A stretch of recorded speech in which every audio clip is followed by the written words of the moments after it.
Turabaramukije ni amakuru akomeye cyane tubazaniye muri kino gitondo. Imirwano yagisibije muri Masisi, teritwari ya Masisi ngaho mu buseruko bwa Kongo.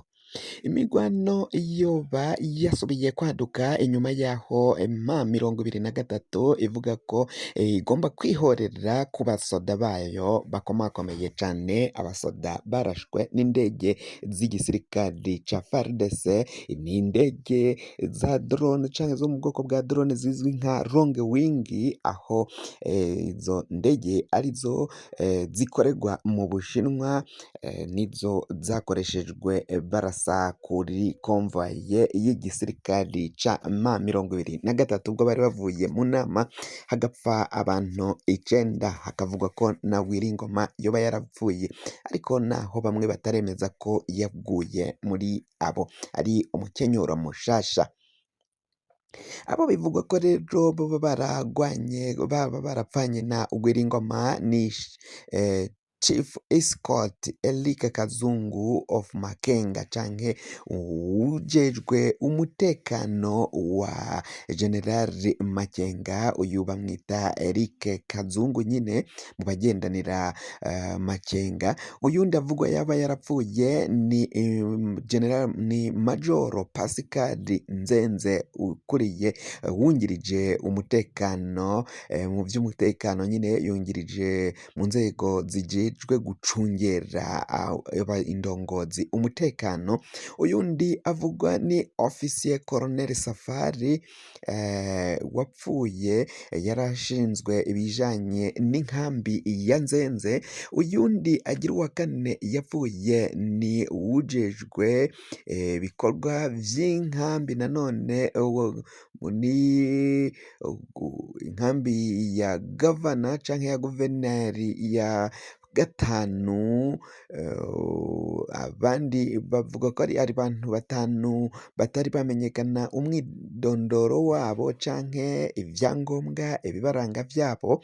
Uyundi wa gatanu we yamenyekanye ni umuvandimwe wa General Makenga, nawe yoba yararasiwe muri ivyo bice, ariko we ntiyapfuye, yarakomeretse, akomereka mu nda kubivanye n'ivyo bisasu vy'izo ndege za drone za long wing zikoregwa mu Bushinwa, ariko ngo zikaba zarongewemwo ubuhinga bwa none, ikoranabuhanga riva mu gihugu ca Isiraheli.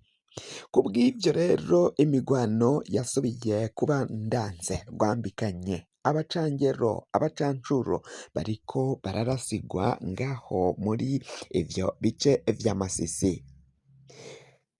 Abagwanyi ba M23 baravuga ko badashobora guhagarara batahoreye ababo baguye muri ivyo bitero, n'abandi basirikari bose barashwe n'igisirikare ca FARDC hamwe na FDNB, ingabo z'abarundi, FDLR n'interahamwe basize bakoze jenoside yakorewe abatutsi mu Rwanda mu mwaka w'1994. Wazalendo n'abandi babandanya kwica abanyekongo bavuga ururimi rw'ikinyarwanda mu buseruko, mu ntara za Kivu y'uburaruko na Kivu y'ubumanuko n'ibindi bice vyegereye aho ngaho. Imigwano rero yasubiye guhindura isura. M23 ngo ntago duhagarara, ntituzopfa nk'impene, ntituzopfa gupfa ngo turabe mutwice turaba, tuzokwigwanako. Ibintu biriko birabera hariya biraboneka ko isura y'imigwano igiye guhinduka. Hari abari batanguye kuvuga ko M23 kuva yabuze intwazangabo nk'izo zikomeye zose ikaziburira icarimwe, boba bagiye gusambuka canke boba bagiye gutsindwa vyoroshe cane. Biravugwa ko rero ahubwo ngo aribwo bagiye kugwana bikomeye cane. Umuvugizi wa M23, umwe mu bavugizi ni Bertrand Bisimwa, yaciye ashira ijambo vyanditswe muri Bibiliya avuga ko ngo Abanya-Israheli bava muri Egiputa ngo ngo ababakurikiye bagerageje kubakurikira bararengewe. Ivyo rero ngo navyo bifise ico bisiguye, n'ubutumwa bukomeye cane ariko aratanga, arerekana ko mu gihe abo babashotoye bakabarasako kandi bari mu masezerano y'agahengwe bari bagiranye n'igihugu ca Kongo, ngo rero ivyo bakoze bagiye kubiriha, bagiye kuvyishurira.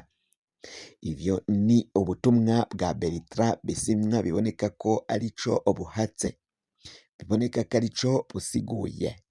Ibintu ntago biza koroha cane muri kino gihe, imigwano biboneka ko igiye kongera kubura. Nanone abacangero, abacancuro ba Kongo bakaba bariko bashaka ko ibice vya Masisi bifatwa, ariko twababwira ko inyuma yaho y'iyo migwano hari uduce turenga dutanu, harimo n'imisozi ikomeye cane, imisozi FARDC yahora yifashisha mu kugaba ibitero, babirukanye ko babasubiza inyuma. M23 ngo iriko irafata ibice bitandukanye vyo muri ubwo burere, naho FARDC nayo itoroshe nyene gupfa gusubira inyuma, kuko ngo baronse amadrone niyo bariko barakoresha. Ibitero vy'indege zitandukanye nka za S4H nazo ziriko zirakoreshwa ngaho muri Masisi. Rubaya hari ibirombe vy'amabuye y'agaciro vyari bimaze igihe bicukurwamwo na M23, aho bari barirukanye abacangero bahora babicamwo ingero canke babicukuramwo inzahabu, koruta n'ibindi n'ayandi mabuye y'agaciro atandukanye abarizwa muri kiriya gihugu. Ibintu ntibiza koroha na gatoya, kuko biraboneka ko ahubwo urugamba ngo nibwo rugiye gutangura.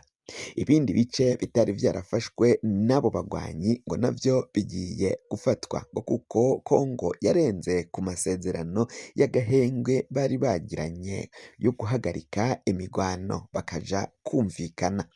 Ibi bintu biriko biraba mu buseruko rero bikaboneka ko bigiye kuhava bifata indi ntera.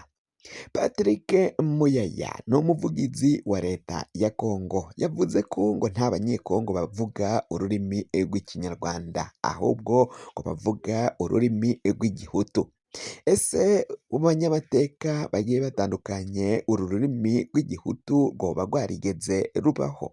Biraboneka ko ngo ari ugushikaganya, urwo rurimi rutigezwe rubaho, ahubwo ari ururimi rw'ikinyarwanda ruvugwa mu Rwanda kandi rukanambuka imipaka rukavugwa no mu bihugu vy'akarere, harimwo Kongo nyine n'ibihugu bikikije u Rwanda, cane cane aho baba bahana imbibi. Urwo rurimi rw'ikinyarwanda ni ururimi rukoreshwa cane mu karere.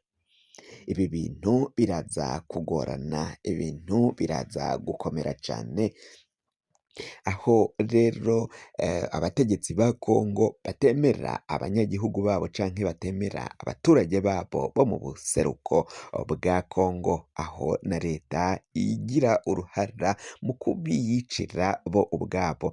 Hariho indege za drone ziriko zirarasa mu Minembwe, muri Masisi, Rubaya, bakarasa batitaye, batavanguye, bakarasa n'abanyagihugu mu basivile basanzwe badafise intwaro.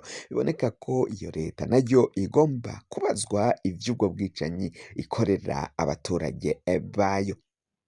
Amakuru yacu tugiye kuba turayahagarikiye ngaha.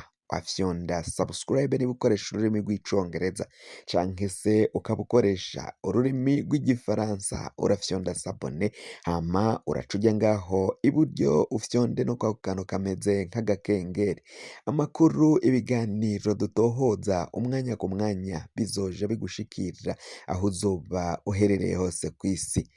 Mwe mwahejeje gufyonda subscribe kandi tukaba tubakengurukira cane muri abo kubahwa.